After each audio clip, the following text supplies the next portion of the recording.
Malik, and I am calling in from Hartford, Connecticut. I would like to welcome everyone who can join us today. I can see on the little panel that I have, we have Dow Medical School and King Edward Medical University, so I would really like to welcome all of you who could join. I've been told that there might be other institutions who might be joining us later on too. But what an incredible opportunity for all of us to, share our knowledge together. I wish I had something like this when I was in med school. But let's get started. So we're starting a little late because I think some of the institutions started a little late. So I'll try to sort of finish my presentation in 45 minutes, and then we'll have 15 minutes of questions and answers and comments. So I look forward to that. Before I start into my presentation, I would like to tell you a little bit about what I do here, and then we'll get started. So I work at the Institute of Living Hartford Hospital, which is in the state of Connecticut. I wear different hats, several different hats. I am the Associate Training Director of the Child Fellowship Program here. I consult to a couple of programs here on campus, and also doing a lot of research. I'm the principal investigator of several clinical trials that are ongoing, and we're trying to look at we're trying to get the FDA indication for the pediatric population. So a lot going on.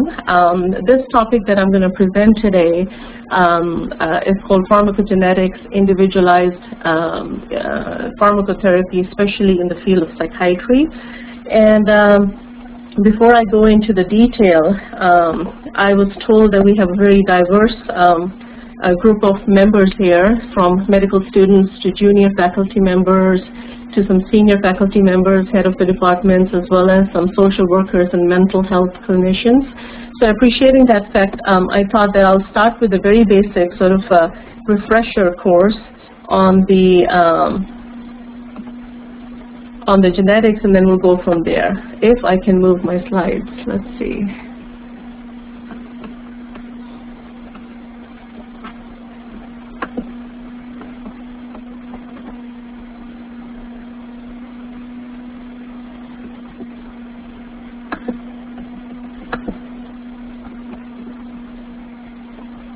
On the PowerPoint icon. Yeah, I think you can move them now. Let's see. Okay, there you go. Okay. So this is going to be the outline of my presentation. I'm really going to go really quickly into the basic genetics just to give you some refresher on that. I'll also be introducing some terminology that I'm going to use throughout my presentation so you get familiar with those terms. And then I'll gradually sort of build on more complex concepts, so that I want to make sure that I carry everyone with me as I'm moving on to sort of more complexer and newer concepts. And then we'll talk about clinical applications. I have a few clinical cases that will really bring home all this information. And then we'll talk about how does the future of psychiatric genetics looks in the 21st century. Okay. So let's get started. The basic structure of DNA, I'm sure if there are med students sitting there, they would remember from their first and second year of biochemistry. Basic DNA, it's a double helix, which is formed by base pairs, which are adenine, thymine, guanine, and cytosine. And as you can see, that these are the sort of horizontal base pairs, and the vertical part of the DNA is your sugar and phosphate backbone. There are also some 3 billion bases, and then this whole double helix is also called a nucleotide. Now, this is the central dogma of molecular biology. As you guys are very familiar, DNA is transcribed into the RNA by RNA polymerase, and then RNA is translated into the proteins with the help of the ribosomes and the transfer RNA. And then DNA also goes through the process of self-replication, and it's carried out by the DNA polymerase. The only thing sort of that is, goes backward is the RNA to DNA with the help of the reverse transcriptase. Okay. So this is again sort of a basic review. Most of the DNA, as we all know, is nuclear DNA, and this is all inside the nucleus of the cell, where the DNA is transcribed into the messenger RNA, and the messenger RNA is translated into the protein with the help of ribosomes and transfer RNA, and then the protein sometimes is exported outside of the cell. All right. So let me go over some of the terminology. So there's sort of part 1 and part 2 of the terminology. Some I'm going to introduce right now, which would be very basic, and when we go into the pharmacogenetics, I'll also, go over some of the other definitions and terminologies. Okay. Phenotype. As we know, this is what you see, right? So the observable traits or the characteristics of an organism. For example, hair color, weight, or presence or absence of a disease is the phenotype of that person. Versus genotype, which is the genetic identity of an individual, and because of that genotype, the person is presenting with that phenotype characteristics. Genetics is basically the study of the inherited contribution to phenotypic variation. Genome is simply the study of full complement of genes that constitute the inheritance information of a particular species. Gene is a functional and the physical unit of heredity, which is passed from parent to the offspring, and genes are pieces of DNA, and most of the genes contain the information for making a specific protein. Locus is just simply a position of the gene on a chromosome. So I'm going to be using some of these terms. So just wanted to, sort of give you a refresher on that. Allele is an alternative form of a gene at a particular locus. Okay. Couple of other terms. You must be hearing this in the literature, especially in the genetic literature, about the term the penetrance, that that genotype is completely penetrant versus incompletely penetrant. What that simply means is that the phenotypic characteristics of a genotype, if the phenotype is always expressed in the presence of an underlying genotype, it's called completely penetrant, and if it's not always expressed, it is called incompletely penetrant. Heterozygote, as the name indicates, is a person who has inherited 2 different alleles from different parents at a gene locus, versus homozyte, which is a person who has inherited identical alleles at a gene locus. Okay. Mutation is a permanent and a heritable structural alteration in the DNA. So I'm going to spend a minute on this slide because we're going to basically talk about polymorphisms, and then I'll sort of build on that in terms of how polymorphisms affect different patients' reactions to the medications or the tolerability to the medications. So what are the differences between mutation and polymorphism? Mutation is a very rare phenomena versus polymorphism, which is very common. So it has a frequency by definition of more than 1%. All right? So it cannot be less than 1% because then that would be very rare phenomena. Mutation is usually found inside the genes and the regulatory regions of the genes versus polymorphisms, which are found in and outside of the genes.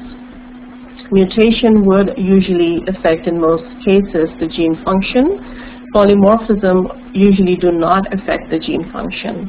All right, so one example of mutation that you might be familiar with is point mutation, while in polymorphism, the example of that is single nucleotide polymorphisms, or they're spelled or pronounced as SNPs.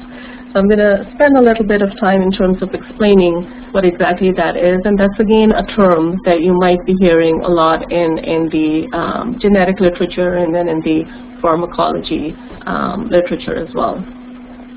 So SNPs, they're single nucleotide polymorphisms, and as the name indicates, they are single nucleotide substitutions of one base for another. and it occurs in more than 1% of the general population.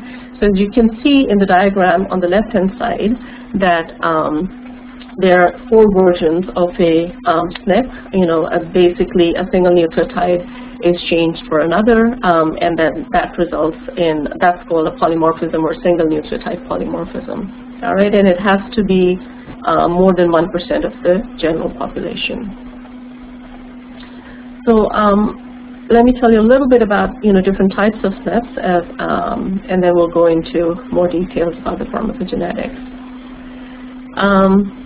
There are 2 main categories of SNPs, and I'm not going to bore you with too much information, but basically they're called linked SNPs, which are also called indicative SNPs, and they, as you can see in the diagram, if you can follow the diagram as I speak, I think it will be helpful for you to understand this concept better.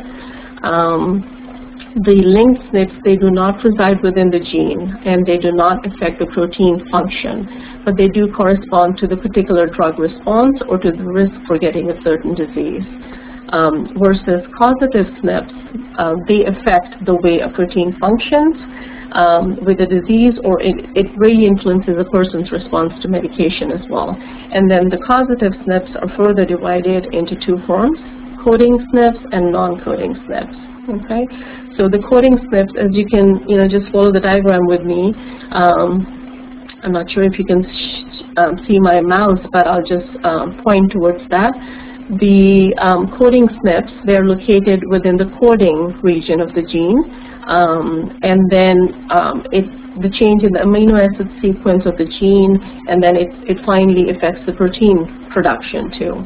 The non-coding SNPs, as you can see, the red part of the gene, they are located in the regulatory sequence of the gene, and because of that, what would happen is that they would affect the gene expression, and when they affect the gene expression, it would really depend in the end in terms of how much RNA is produced and how much protein is produced in the end. Okay. So one thing that is, one of the take-home points here in the psychiatric illnesses is that it's a multifactorial inheritance, right? So we have not found any single gene in the field of psychiatry that results in a particular disease or results in a particular outcome. So it's really, what we've been reading for several years in terms of G times E. Your genes interact with the environment, and then you have the final outcome, which is an illness or a particular way an individual responds to, different treatments. And this is very similar to all the other illnesses in the field of medicine. So cardiovascular illnesses, the metabolic illnesses, the musculoskeletal, respiratory, all they have, all of them, have the multifactorial inheritance. Okay. So again, a take-home point that our psychiatric illnesses, it's a very complex disorder. If you can look at the right and the left side of the diagram right now, on your left side, my left side actually, is the monogenic disorder, which, as the name indicates, is that one gene has mutation, and that would result in a inheritance pattern, which could be a dominant or recessive. But versus a psychiatric illness, which is a complex disorder, multiple genes are involved, and then there is interaction with the environment, and then you have the outcome or the illness.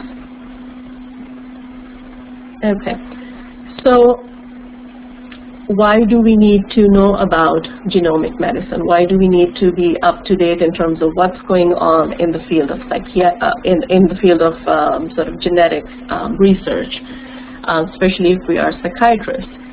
We need to learn to think genetically because we need to know when genetic factors play a role. We should be able to explain these genetic terms to the patient and their families. We should be able to deal with the risk of the genetic predisposition and sort of guide or provide genetic counseling for the families in terms of, what they might expect. Also, there are ethical responsibilities. We have to protect the genetic privacy, and then use genetics to individualize patient care. And the last point I'm really going to elaborate further in the rest of the presentation in terms of how we can use genetics to individualize patient care. Okay. Pharmacogenetics, it's simply a discipline that attempts to correlate specific genetic sequences with response to particular drugs. All right, and the ultimate goal is that you individualize the treatment. So we're talking about pharmacotherapy right now. You individualize the medication to the individual patient, so that the trial and error kind of the medication prescription is no longer the case, but right from the start if you have a genetic testing on a patient in terms of which medications to prescribe and which medications not to prescribe. Now, having said that, I do want to let everyone know that this is an evolving field, and as I speak with you every month, there are new advances and development in this, and it is a relatively new concept even in the United States too. But it is becoming, over the past 5 to 6 years, it's becoming more and more common, and to the point now that we are using this in our clinical practice. And I'll tell you exactly how we're using it and what it means and how to interpret the results. All right, so for the sake of time, I might be skipping a few slides because I really want to go in detail about the clinical cases so you can really understand what I'm talking about. So what is the role of genetics in drug metabolism? It is absolutely clear that every pathway of drug metabolism, transport, and action is susceptible to genetic variation. And it is estimated that 20 to 95% of the individual variability is genetically based. And the top 200 selling prescription drugs, 59% of the 27 most frequently cited adverse drug reaction studies are metabolized by at least one enzyme known to have a gene variant that would code for a reduced or a non-functional protein. So just a brief overview of the Cytochrome P450 enzymes. When we take the medication, it is either, it's usually oxidized to the Cytochrome P450 enzymes, and they are, converted into the metabolites, which are usually either water-soluble or fat-soluble, and that's how they're excreted from the body. Now, these reactions, this is also sometimes called phase 1 and phase 2 reactions too. And the Cytochrome P450 enzymes are the enzymes that we test in our genetic testing to see how the person is metabolizing the medication. All right. So the Cytochrome P450 isoforms, the types of the Cytochrome P450 enzymes that have been identified are over 60. And again, as I said, you will hear every month or so that they have identified a new isoform, but the ones that I've listed on the slide are the most relevant to sort of the metabolization of the medications, most of the medications that we are prescribing psychiatrically and other medication that we're prescribing these days. So there are Cytochrome P450 1A2, 3A4, 2D6, 2C9, and 2C19. The ones that are more specific to the field of psychiatry are the last three, and other medications are the last three, the 2D6, 2C9, and 2C19. Okay, and when we test for these enzymes, this is the panel that we test for. We test for 3 enzymes, 2D6, 2C9, and 2C19, and then we figure it out in terms of the status for that enzyme, and I'm going to go into detail about that in a second. So just to understand the nomenclature a little bit, the CYP stands for Cytochrome P450, 2 is the genetic family, D is the genetic subfamily, and 6 is a specific gene that it's located on.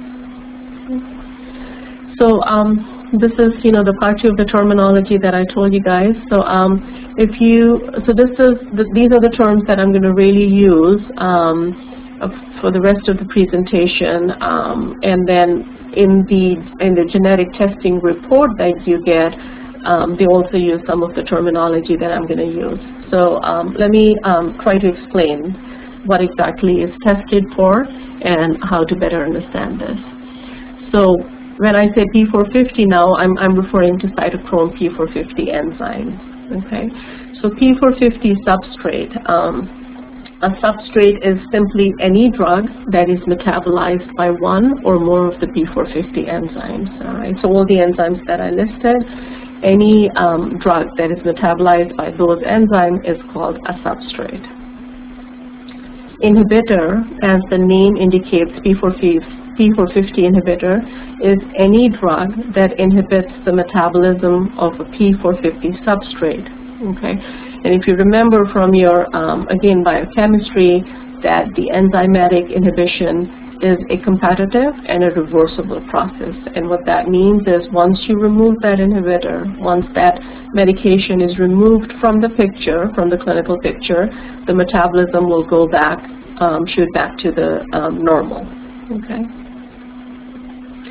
And then you have a substrate, you have an inhibitor, and then you have an inducer. Okay, so P450 inducer, as the name indicates, would increase the amount of the P450 enzymes. And once that happens, that substrate would be metabolized at a faster rate. So this process is a little different from the inhibition process, because in this, the inducer binds directly to the promoter elements of the DNA region. So once it binds to the promoter, it is regulating the expression of the gene. So it increases the transcription of the gene, of the P450 gene, and what happens after that is that more messenger RNA is produced, and it results in the increased amount of the protein. So when you get the report in your hand, what will the report show? And I'm actually going to show you right at the end in terms of what exactly we are shown when we send a patient for this testing. Now, if the genetic testing is obtained, it will tell you what kind of alleles are present for each of the genes. So, when you test the 3 enzymes, this is what you're going to get in your report. What kind of alleles are present? Wild type is essentially a normal. That's the most common in the sample population. I wish they could just use the word normal instead of all these different names that we have to remember. But that's the wild type versus different variants. Then you have the carrier status, if it's normal versus carrier versus a double carrier. And then it also tells you the metabolizer status, and that's the thing that as clinicians we're most interested in terms of, is the patient functional for this enzyme versus deficient. So if it's functional, then you go with the normal FDA recommended dosage range for that medication, versus if it's a null, which means no enzyme is produced, then you're very careful in terms of prescribing that particular medication. And I'll go into more details about this in a second. So let's go over what are the different types of metabolizer status for a patient. And this is again something that I'm going to be using for the rest of the presentation and for the cases.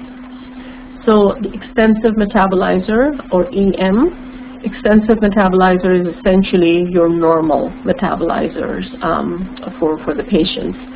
So the extensive metabolizers, they represent the norm for the metabolic capacity. Okay, so the genotypes consistent with the extensive metabolizers, the phenotype includes 2 active forms of the gene producing. So, these patients have the 2 normal, 2 active forms of the gene producing the drug metabolizing enzyme. So they produce these patients, they have the full complement of the drug metabolizing capacity. So when you prescribe anything to them, they have their enzymes have fully the capacity to metabolize the drugs that are given to them, and then you can follow the standard dosing practices indicated by the FDA. Versus intermediate metabolizers, or IM, these metabolizers, they still have, they're considered sort of a subnormal functional status. And what happens is that expensive metabolizers, they have two active forms of the gene producing the enzyme, versus intermediate metabolizers, they only have one active form of the gene producing the drug enzyme. And therefore, because of that, one hit, they have one active gene, so they have the reduced metabolic capacity. So once you realize that your patient is an IM or intermediate metabolizer, you just need to be careful in terms of the dosage ranges. And then just, slow titration is recommended in this case. And also, another thing that I'm also going to go over later on during the presentation is that multiple drug therapy should be monitored very closely. So, because what happens is that, they have the compromised gene status, and on top of that, if you have another medication that might inhibit that substrate or that drug that they're using, they can easily go into toxic range, and their status, the IM status, can change into a poor metabolizer status, which is what I'm going to explain to you right now. I cannot sort of interact with you right now when I'm talking, but hopefully I'm carrying everyone with me, and I'm not leaving everyone behind in terms of, understanding these new concepts. So we went over EM status, we went over IM or intermediate metabolizer status, and now we're going to talk about poor metabolizer status, all right? So as the name indicates, their genotype is consistent with no active genes at all. So these patients do not have any drug metabolizing enzymes. So, these are the patients that you really need to worry about in terms of, they cannot even metabolize the medication that that is being given to them, and so they're susceptible to several different things. They're susceptible to, increasing the toxic levels. They're susceptible to, if you're giving a prodrug, maybe that prodrug not being converted into an active form of the drug, so they are at risk of not even reaching a therapeutic drug level in their body. And they're also susceptible to having, the side effects because of the decrease in the elimination. So the fourth form, again, I'm going to repeat again, we went over extensive metabolizers, which have two active gene copies and full complement. Intermediate metabolizers have one active gene. Poor metabolizers have no active gene, so they don't have any capacity to metabolize. And then the fourth term is called ultra-extensive or ultra-rapid metabolizers, or UM. There's a new term also being used very recently in the literature, which says ultra-rapid, so UUM metabolizers, and I'll explain in terms of how what happens in these folks. So these patients have, so the phenotype is ultra-rapid metabolizer, but the genotype is that they have 3 or more active gene-producing enzymes. Okay, so when they have that, they have the increased metabolic capacity. Now, their genes, so the more genes you have, the more enzymes that would produce. So there's the relationship is directly proportional. So, and the genes could be anywhere from 3 to so many. And then the ultra-rapid metabolizer status actually comes from that if there are several copies of active genes, that would result in a very, very rapid metabolizer status for that patient. So in those patients, what we need to do is that probably increase the dose, because higher than the normal rates of drug metabolism, And also, these are for the folks who are very brave in terms of maybe also administering a medication that would inhibit the metabolism of those enzymes so that it would slow down a little bit. But that gets really complicated. All right, so this graph just shows different psychiatric medications and the different statuses. So I'm just going to skip over this and go to the next one. So as you can see in this graph, so if you follow with me, A is the poor metabolizers, B are the intermediate metabolizers, C is the extensive metabolizer or normal, in other words, and D is the ultra-rapid metabolizers. Now the red dotted line is the toxic dose and the green dotted line is the effective dose. So as you can see, the two sort of the metabolizer status that are really within the safe zone, I call this, is B and C, which is intermediate metabolizers and the extensive metabolizers, right? So the toxic dose, what happens is that, as you can see, the poor metabolizers, because they don't have the ability to clear or activate the drug, they can most commonly, they will go into the toxic range. And then as you can see, if you can follow along with me, the D, and I hope you can see the mouse too on your screens, these are the ultra-rapid metabolizers. So, they take the medication, it's chewed up by the liver, and it's excreted before they even reach the effective dose, right? So they're not even reaching the therapeutic dose and the medication is being excreted. They might be exposed to the side effects because it's rapidly metabolized too, but they never reach the effective dose too. So I hope this graph helps you understand in terms of how the metabolizer status would affect the drug response.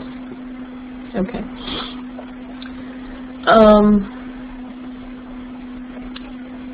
So I think we've gone over this during some previous slides, like what are the consequences of polymorphic drug metabolism. So, you can have an extended pharmacological effect. There could be adverse drug reactions.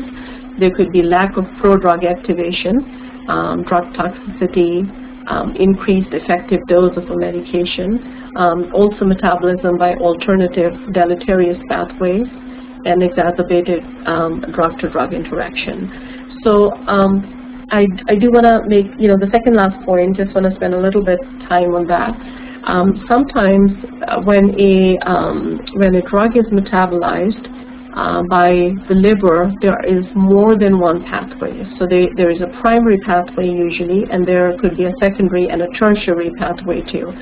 So if the primary pathway, for example, if a drug is metabolized by 2D6 and 2D6 it cannot be metabolized because of that functional status of that patient, and if that drug has a capacity to go to the secondary pathway, sometimes it can bypass the primary pathway and go to the secondary pathway. So it's not as simple as just one pathway being blocked and then the medication would not be able to metabolize. So that's the information that you get from the genotyping tool. And I'll show you the report that if 2D6 is blocked, does that medication have secondary pathways that you can potentially use that medication, and that patient would benefit from that medication a little bit. Okay, so let's go over different CYP enzymes, and then we'll talk about the dosing for different metabolizer statuses. So CYP2D6 is the most extensively characterized polymorphic drug metabolizing enzyme. It is located on chromosome 22, and it is very highly variable. And as you can see, I'll let you guys read the slide. And this sort of these sort of ranges or also changes as more folks are doing the studies. So right now we have, this is what has been published in the literature is that, for example, I'm just going to go over one and then we'll just quickly go over the rest of the slides, is poor metabolizer 7 to 10% of Caucasian population is a poor metabolizer, 2% of African American population, and 1% of the Asian population. And I know they're doing a lot of studies in sort of Middle Eastern population too.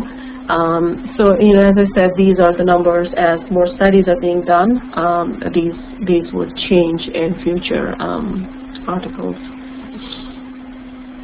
So another point that I want to make is now the FDA here is requiring the pharmaceutical companies to, publish this kind of an information in their drug pamphlet, the pamphlet that you get with the medication. So for example, atomoxetine, which is a norepinephrine reuptake inhibitor used for attention deficit hyperactivity disorder, and that is metabolized through CYP2D6 pathway. So this is the following statement that I'm going to read is, it is on the label. This drug bears the following statement on the label, and the FDA is requiring all the pharmaceutical industries to sort of put this information out to the public with the drug label or the drug pamphlet. So it states that people with reduced activity in this pathway, those are poor metabolizers, have higher plasma concentration of atomoxetine compared with people with normal activity, which are extensive metabolizers. All right, so lab tests are available to identify CYP2D6 poor metabolizers. And another point that make, which I've alerted you guys to, is that if you administer another medication with atomoxetine, for example, such as fluoxetine or Prozac, what happens is that Prozac is a very potent inhibitor of CYP2D6 enzyme. So what's going to happen is that once Prozac inhibits CYP2D6, the atomoxetine levels will go substantially higher in the plasma. So dosing adjustment may be necessary. All right, and this is something, like if you're prescribing atomoxetine as well as fluoxetine together, this is something that you should monitor clinically too, and you don't need a genetic testing for this. If you just know about these enzymes a little bit, you should be able to, sort of guide your clinical treatment based on this information. CYP2C19, the other enzyme, again, this is located on chromosome 10, and there are 20 specific variants identified. And as you can take a look at different percentages of different metabolizer statuses. Okay. CYP2C9, again, more than 27 variants have been identified. This is located on chromosome 10. And you can take a look at the different percentages of poor metabolizers, intermediate metabolizers, extensive, and the ultra-rapid metabolizer for this particular enzyme. Okay. So now the question is that why do you need, or what kind of category of patients you have in your mind when you order a CYP P450 testing? Now, if you have a patient in your clinic with a history of adverse drug reactions, or when you start a medication, they always get excessive side effects, or they always get sort of an acute toxicity kind of a reaction, that is the patient you should be thinking about getting a genotyping testing. Drug-resistant patients, so you've tried several different medications under one class, you've switched to the other class, and you've tried some of the old medications too, but they are very resistant. So those are again the patient that you should think about genotype testing.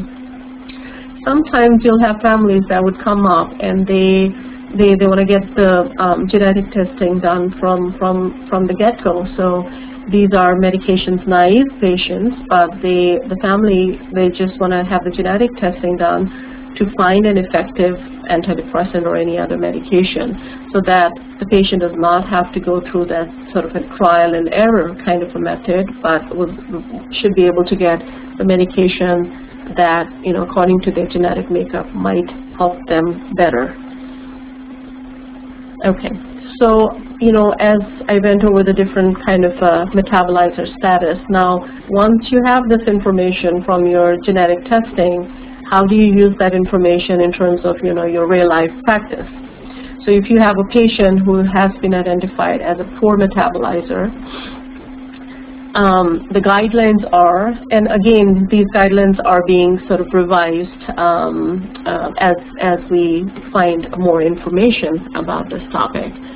Now, the guidelines are that you avoid medications that are altered their active form through 2D6. For example, opioids. 10% of a codeine dose is transformed to morphine through demethylation in the liver. So you avoid those medications, that are altered to the active form. You reduce the dose. So this is the guidelines. You reduce the dose of that medication 6 to 10-fold.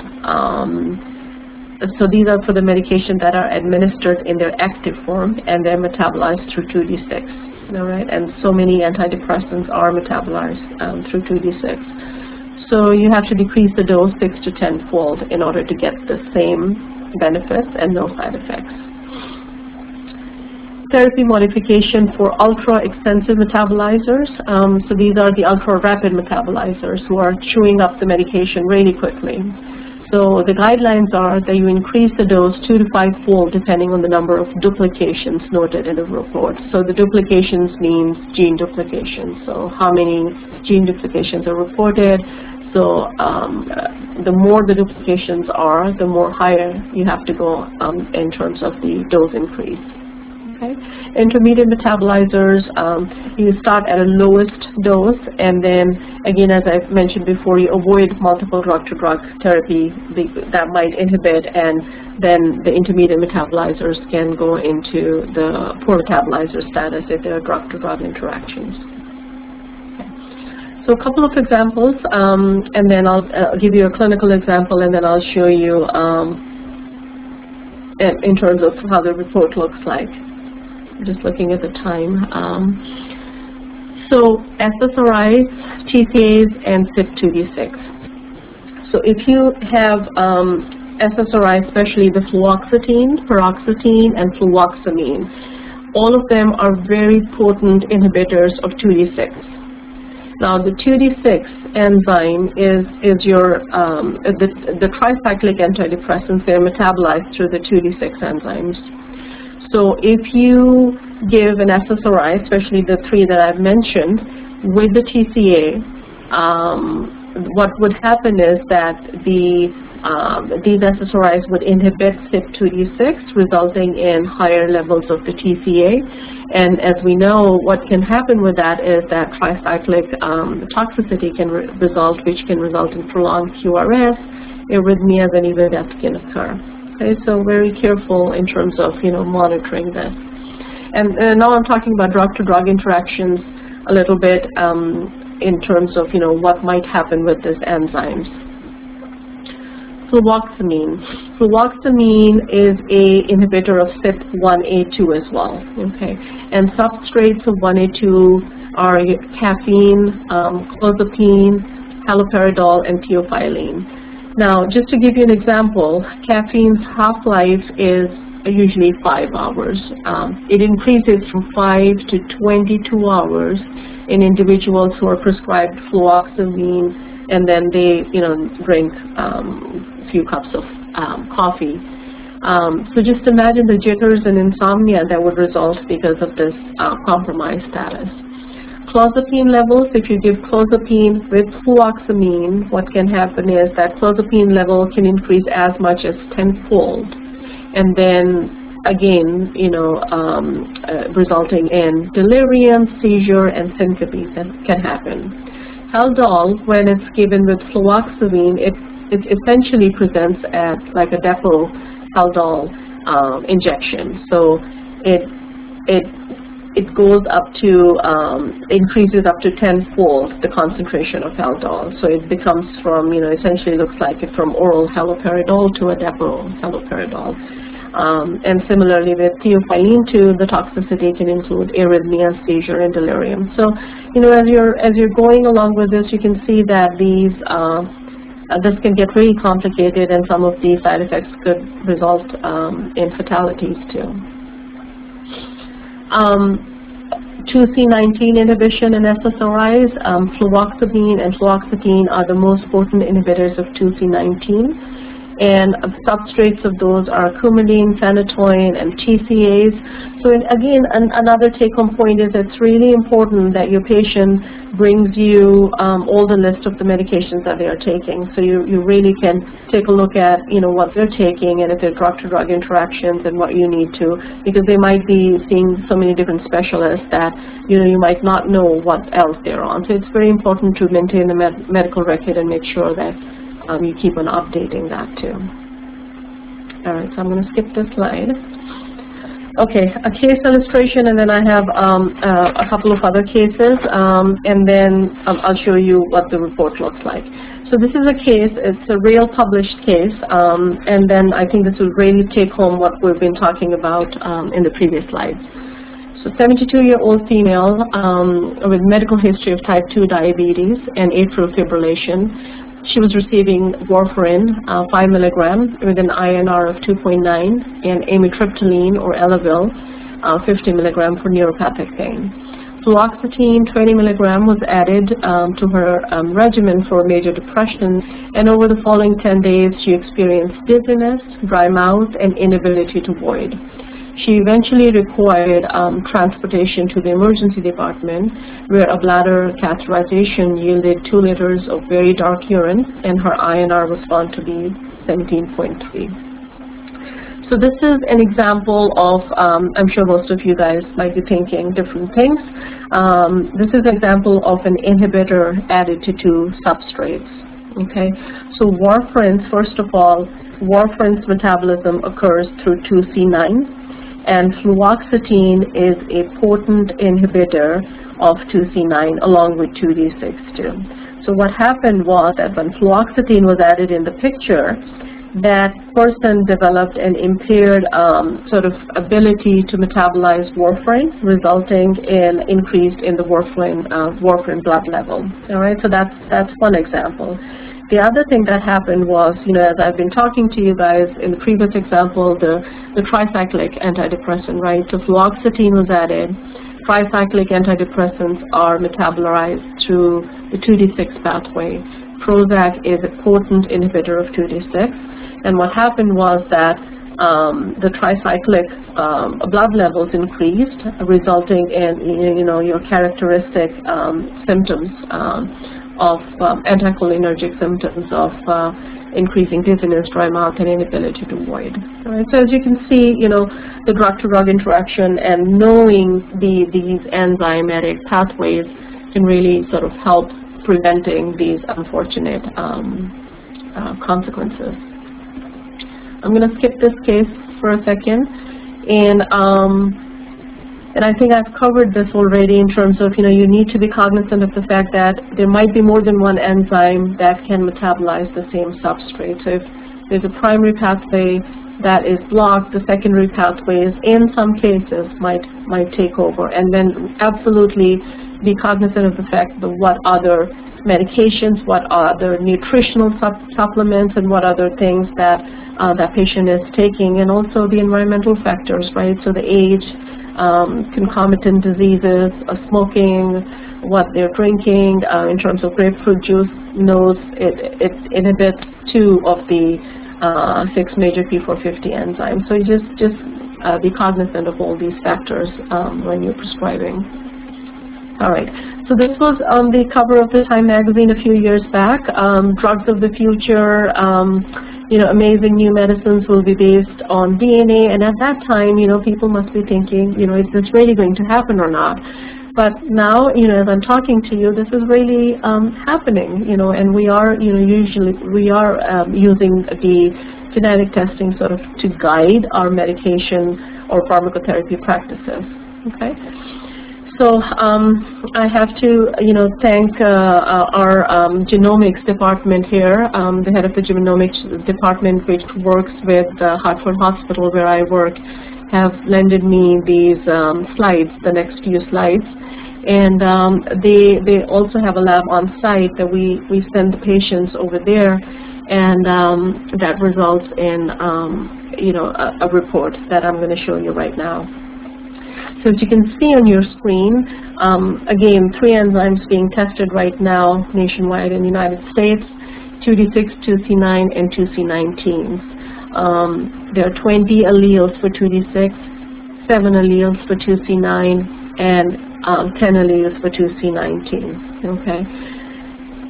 What the information that you get is about their metabolism, or what is the status of their metabolism. Are they null, which means null metabolism means poor metabolizer status, meaning that they have a very low metabolic reserve. And they've also, this lab, have color-coded their response. As you can see, red means that you really need to worry about this patient in terms of prescribing medications, and just be very cautious because they are not metabolizing that particular enzyme. Versus yellow, which is, be extra cautious. Yellow indicates deficient metabolic status. Functional means you're normal, so they have a high metabolic reserve, and you can follow the guidelines for drug medication. And then the gray one is the supra-ultra metabolic reserve, which means that they're metabolizing the medication at a very high rate. Okay, so so when you get the report, this is some of the information that would be shared. So this is for one enzyme, CYP2D6, okay, genotypes and the phenotypes. There are 20 alleles, and again, color-coded. Green means functional, yellow is deficient, red is null, and blue is ultra-rapid. So let's go over first 2 or 3 lines just to make sure that we understand what we're seeing. If you can see, the first one is *1. And then change mean, what is the change? What is the the polymorphism that has been detected by the genetic testing?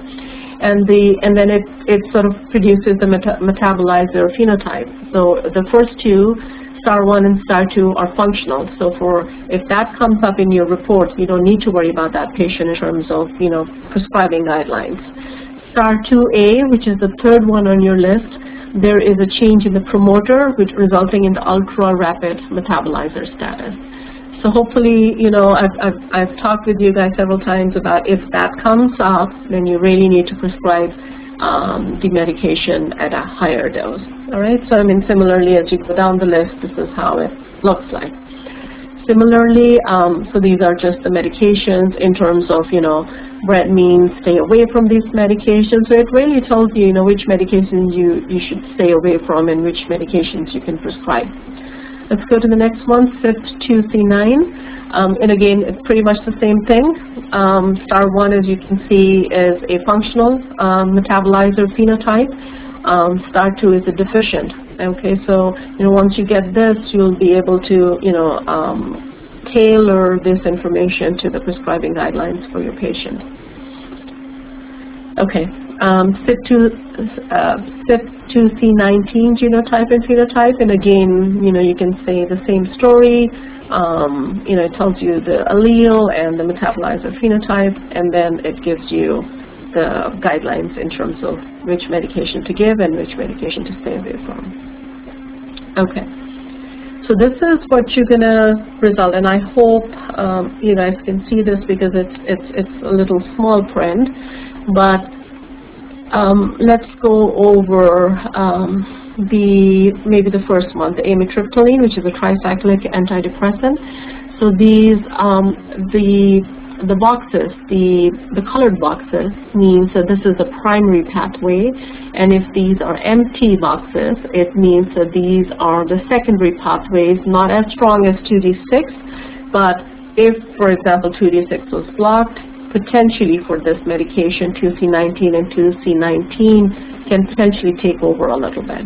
Okay, so as you can go down, you have the list for the antidepressants, you have the list for the neuroleptics, you have the list for stimulants and analgesics. And again, we're talking about psychotropic management, DNA-guided psychotropic management.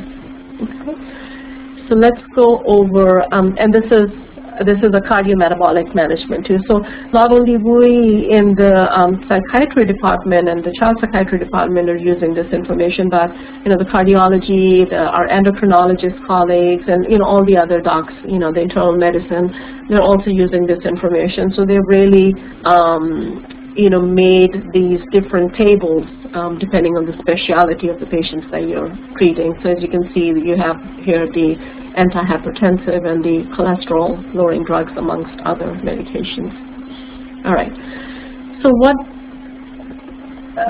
so this is called the personalized health portal. So what happens is that all the physicians, all the MDs, when they're seeing these patients in their clinic, and if they think that, depending on one of the category of the patient, I might refer this patient for genetic testing, then it goes to the lab, which is called the Lab for a Personalized Health, and they do the DNA typing, and after that they it's actually, we have the support system. It's called the portal, where each physician is provided their a login and a password. It's a secured website where you can go and take a look at the results of the patient, and then you bring that back to your clinical practice. So the vicious cycle is that the information you get, you really have to implement it in your clinic in terms of how, after finding this information, how you can really modify your pharmacotherapy for that particular patient. Okay, so this was an example, a real case. It's a published case done in this lab. This was a 54-year-old Caucasian female with history of anxiety and delusions who manifested a lot of intolerance, resistant to 18 psychotropic drug medications. So 18 medications were tried over a period of several years, and then she intolerated the medication and resulted in akathisia, insomnia, and some other side effects. So what they found was this. So this was her genotyping results. And hopefully all of you can read this now and interpret it. So let's take a look. 2d6, I really like how they've sort of color-coded. Red is always a danger sign. So the 2d6, as you can see, 2d6, this patient is deficient. This patient is null for this enzyme, meaning she does not have any metabolizer capacity to metabolize drugs which would go through that pathway, all right?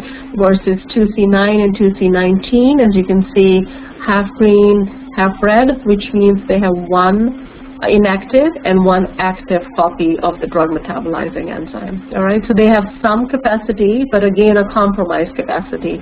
So none of her enzymes are working at full capacity level. So none of her enzymes are normal, all right? And one enzyme is poorly hit, meaning that she cannot metabolize. 2d6 is actually a major enzyme.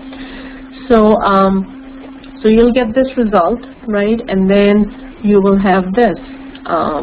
And again, I hope you guys can see this, and I apologize for the poor quality if you cannot see it. But I think I have a magnified version in the next slide coming on. But again, you can see these are the antidepressants, and again, color-coded. So red are the medication based on the genetic testing that you cannot use, right? So let's look at the amitriptyline again, because its primary pathway is 2d6, and as we saw, this female patient is poorly hit by, very badly hit by 2d6. She does not have any capacity to metabolize, so she cannot take that medication.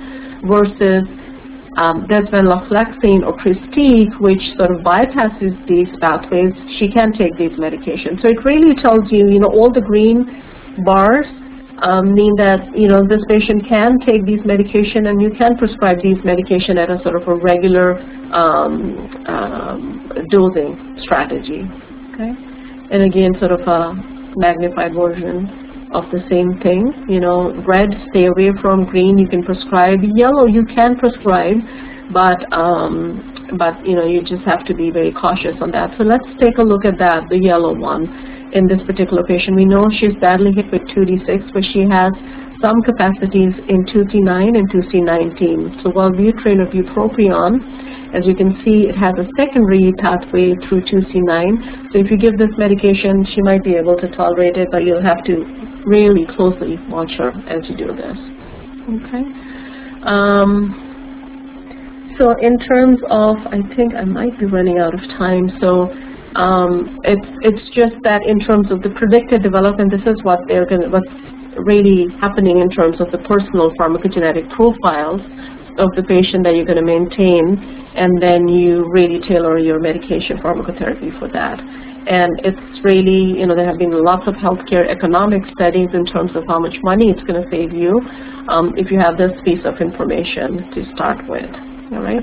If you want to note down this website, this is a very good website in terms of it gives you all the information about the medications, which ones are metabolized through different enzymatic pathways. And the good thing about this website is that they update the website on a pretty regular basis too. So this is a very up-to-date website. It would be a good thing to have it in your favorite toolbar on your desktop. Okay. So we're not here right now in terms of just looking at the patient's genotype and prescribing, but certainly getting much closer to that. All right. With that, I really want to thank you for listening, and I guess we have 10-15 minutes for questions left.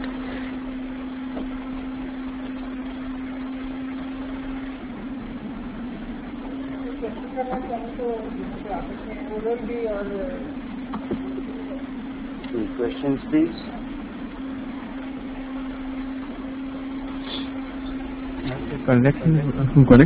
Hello. Hello. Yes. My name is Professor Azhar Rahman. I am Chairperson Department of Psychiatry at Dow University. Thank you very much for yes. Thank you very much for such a detailed, sharing knowledge with us. We would like to share with you that we have conducted a study in Dow University in which we found that 5-year data of the patients, and we found that they are responding at half the dose level as compared to being recommended. So I think this is one of the reasons why our population is responding at half the dose level in Pakistan.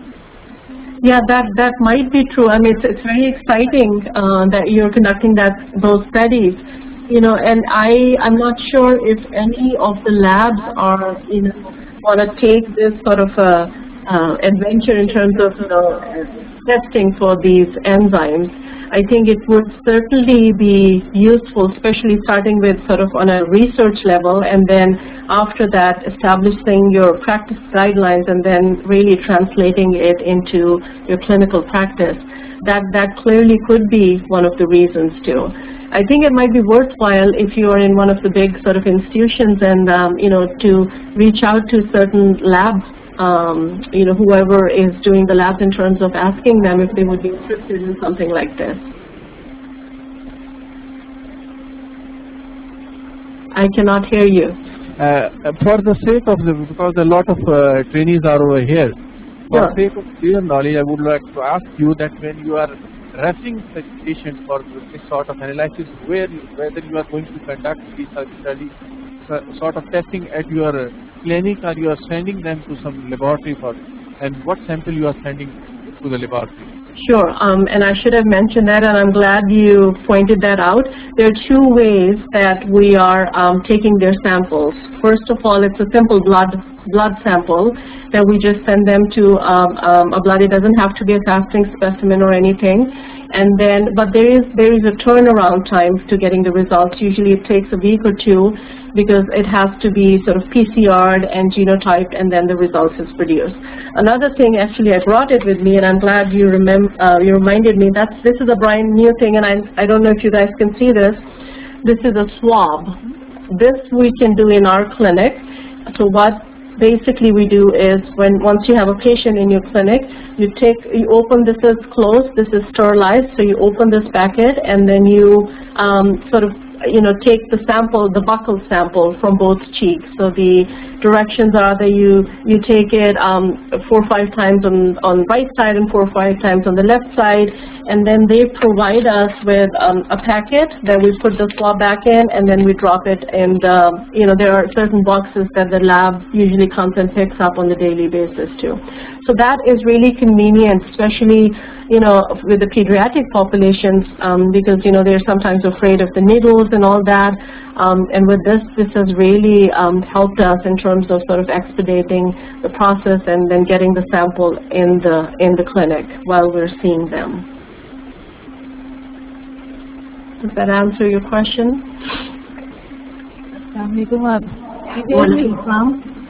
I'm Dr. Aisha Sarwat, Assistant Professor in Psychiatry. Assalamualaikum, kya haal hai aapka? I'm fine, how are you? I'm good, thank you. Thank you for taking out time for us. I just wanted to ask, while sending this sample, do you have to write something specific for the laboratories, because they are not used to for going through these type of tests in our laboratory setup? So do you have to write something specific for them, so that a clear instruction so that they can follow? Sure, that's a very good question. Very expensive also. Oh, absolutely. So very specific about it. Sure. So in terms of the expense, as I said, there are 3 enzymes in this panel: CYP2D6, 2C19, and 2C9. So at this point, the cost is anywhere from $250 to $300 for this test. But the insurance, most of the insurance companies have started to pay for this. So this has changed in the past few years. From maybe 5 years back, the parents would probably, or the family or the patient would need to pay this on their own. But now most of the insurance companies, realizing that how beneficial this is, and in the end it's actually reducing the cost for them, they are paying for this. So that's the cost right now. The second question that you asked was in terms of what to write on the lab report when you're sending the sample.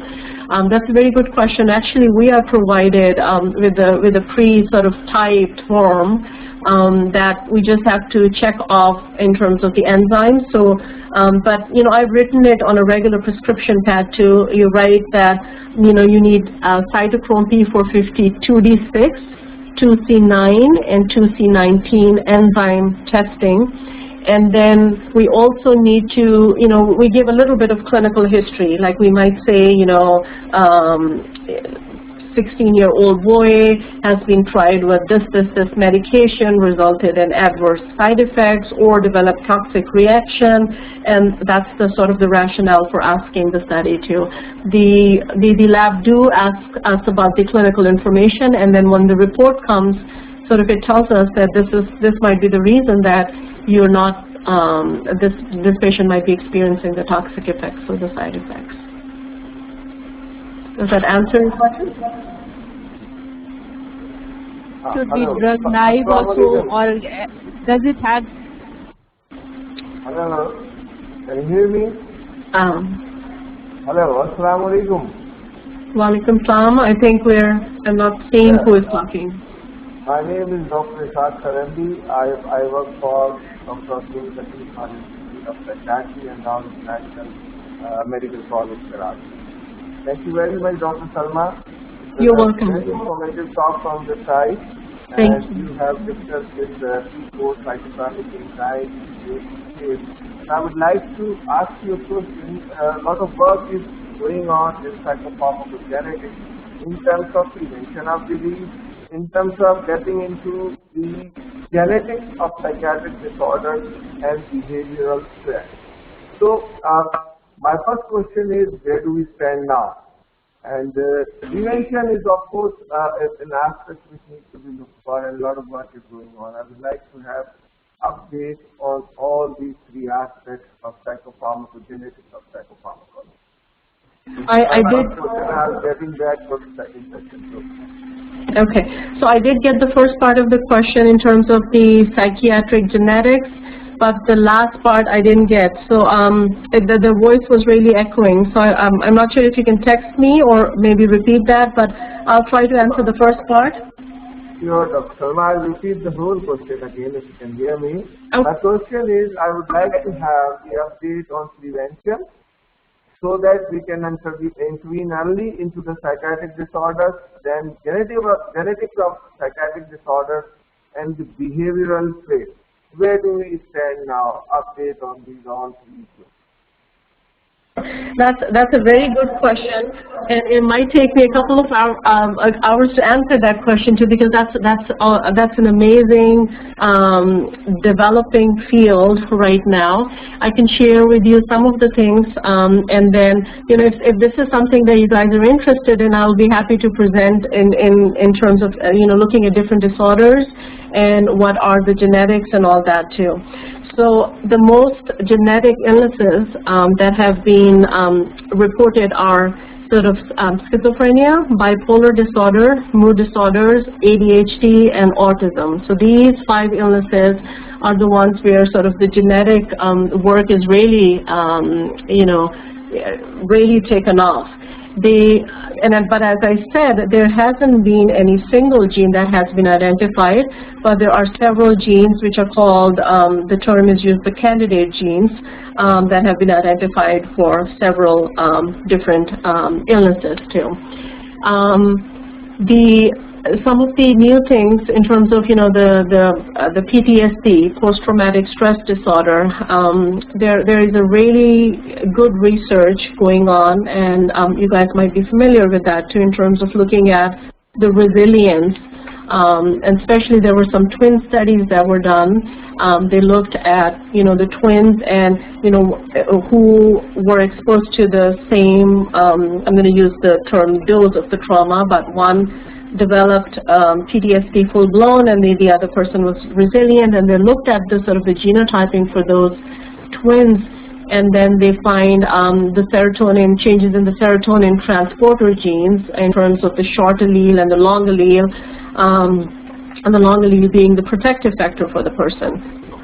Similarly, another field that's very rapidly developing is the metabolic profile, right? So when we prescribe these typical and the atypical antipsychotics to the patients of schizophrenia and bipolar and the mood disorders, some of the patients develop the metabolic profile, compromised metabolic profile at a very high rate, and a very, they develop very soon after the start of the treatment too. So there's a lot of research going on in terms of identifying their underlying genetic factors to prescribe medications to start with that might not compromise their metabolic status too. So, this was a very brief summary, but that is, there is so much research going on, and if this is something that, most of you, all of you are interested in, that's certainly a topic that I would be happy to present down the road too. And then that also, I also want to ask you guys in terms of what other things you want to listen to, and then maybe we can maintain a sort of a list of a topic, for us to sort of present down the road. Thank you, Dr. Verma. The second question from my side is, where do we stand in terms of testing these things? It is known that they were started from the Southern blot method, and now they have been resorting to the chip and non-chip method of getting into the DNA electrophoresis. Where do we stand? As you said that we are collecting the sample from the buccal cavity and sending it. What kind of technique they are using? Because if they have started and resorted to the chip and non-chip kind of method, then it would be a kind of technology which would be easier for the other countries. Because in Pakistan we are using PCB technology, which is very rare. So where do we stand? Have you been started with the chip and non-chip method, or is it something which is updated? Okay, so if I understand the question right, the question is what kind of technology we're using for this DNA testing and the buccal smear and all that. We are using the PCR technology. So the PCR technology is being used along with the microarray technology. And then, we are lucky because of the lab that I'm mentioning, the personalized health lab. They have all these equipments and everything on site. And but this is the technology that we're using, the microchip and the PCR and the microarray technology, and other throughput advances that have been made. My last question is, can you very kindly show us the 2 slides of your presentation? One is regarding that website information slide, and second one where you have shown us the dosages and the toxicity level by the medication. And you can proceed to the other center. So you wanted the website, and I'm sorry, I didn't get what else? The other is that dosage where you have shown us that this is the Dentuven, which is rapid metabolizer or ultra rapid metabolizer, and it shows the toxicity level of the medication. Sure. Okay. Well, sure, absolutely. I've put the website right now, so hopefully all of you can take a look at that. But in terms of the other slides, I'm going to ask our host, Mr. Danyal Rao, if he can get an email address from one institution. I'll be happy to share the slides. Sure. With the person, and then you can sort of disseminate these slides from that contact person. So we'll send it your way. King Edward, you have a question? Sure. Please go ahead. Hello. Yes. Can you hear me? Yes. Assalamualaikum, this is Dr. Sadar. I'm from Fatma Jila Medical College, Assistant Professor Department. I know this class speaks a million words. I just wanted to thank you. I've come here with all my trainees, King Edward, just for your lecture. And I really want to thank you for taking up so much time. You must be late there in USA. And I'm proud of you. Obviously, you're my sister, so I'm proud of you. And my question to you is, can you give us some interesting example of a child you might have treated and you used these tests and how it helped you, if you've ever done it? So there was a kid who walked into your clinic and you did something using these tests and how it helped you. And I guess the rest we taught privately. Thank you. You're welcome. So I did this lecture only for you, Sada, so I could see you.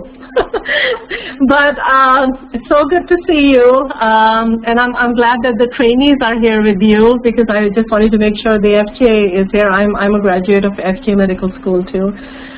So the question is that in the clinical practice, if an example of a case that we did the genetic testing and then it was found useful. There are several cases, and actually, when I pre-test for the fellows, this is a test that we're using very regularly these days. So let me give you a few examples. So there was this, well actually, the example that I've given you, atomoxetine, there was a kid with atomoxetine and the Prozac. That would be more a drug-to-drug interaction, but prescribed atomoxetine for ADHD and Prozac for some underlying depressive symptoms. And then, developed really some severe GI symptoms, as well as headache and all that. And then after the genetic testing, it was found that he had a compromised CYP2D6 metabolizer status too. Another example was, and again, this is an example of Prozac with Abilify or aripiprazole, which is an atypical antipsychotic. Again, aripiprazole is metabolized through the 2D6 pathway, and when you give Prozac and Abilify or aripiprazole together, it's going to inhibit the metabolism of aripiprazole and can result in toxic side effects. So what we were seeing was sort of beginning of, there was jaw stiffness, the limb stiffness in this kid, and just wide-based gait kind of a thing. And when we figured it out, it was basically because the Prozac was inhibiting Abilify and was resulting in sort of a dystonic and the extrapyramidal side effects. And once we removed the Prozac and switched to another SSRI, the kid was perfectly fine, and the effects were reversible. So there's several examples, but I do want to say that you should always think of genetic testing based on the clinical presentation. So we're not testing every patient that walks in the door. You should always think about, even with the Abilify and Prozac, even if we didn't find about the 2D6, if you know about this metabolism and what inhibits and what's an inducer, then you still should be able to figure out without so the clinician hat, you should never let go of the clinician hat. So these are all the techniques that sort of help us refine our skills, but the basic skill is that, you should always have that in your mind. You look very nice, Sada. Thank you so much. You're welcome. And thank you so much for your time, really. You're welcome. Thanks for coming. And next time, I think we'll stay in Pharmacogenetics and we'll set up our own system and have some private lectures with you. Oh, that would be great. That would be great. Excellent. Yes, and let me know what you guys want to hear more about. I would absolutely love to get back. Yeah, sure. Thank you so much.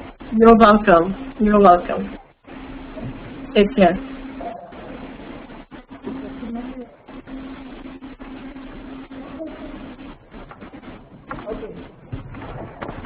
Do we have more questions from the UHS and King Edward and GIMS? Any questions? I think we are going to wind up it. It was a nice presentation, and we have no more questions from Dow University. Thanks. All right. Thanks for it. Thank you so much for joining. I really appreciate it. It was a pleasure. Allah Hafiz. Take care. Thank you very much. Thank you, Dr. Sharma. Thank you. Thanks from Pakistan. Take care. Take care. You too. Bye.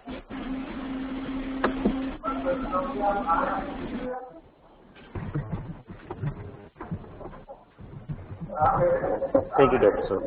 Bye.